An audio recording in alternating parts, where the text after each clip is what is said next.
WH, ang pinaka-racket dyan is yung ghost project. So walang delivery ghost project. Marami yan. Karamihan yan, it's the regional director. Ipapalabas nila na may project ito, but wala.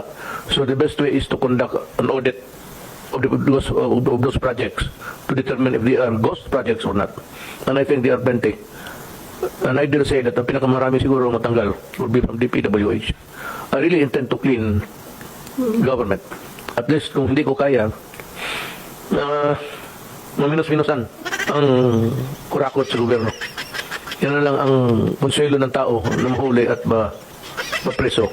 Kamakailan lamang, nag-inspeksyon ako sa naging epekto ng habagat ng bagyong Krising, Dante at Emong. Kitang-kita ko na maraming proyekto para sa flood control ay palpak at gumuho. At yung iba, guni-guni lang. Huwag na po tayo magkunwari. Alam naman ng buong madla na nagkakarakit sa mga proyekto.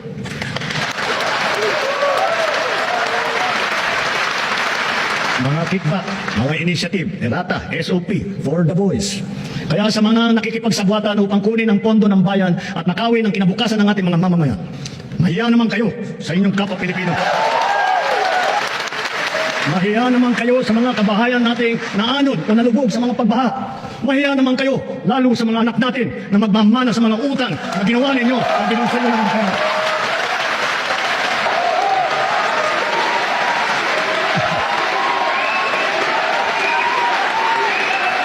Para hindi na maulit, so that this will not happen again. First, the DPWH will immediately submit to me a list of all flood control projects from every region that were started or completed in the last 3 years.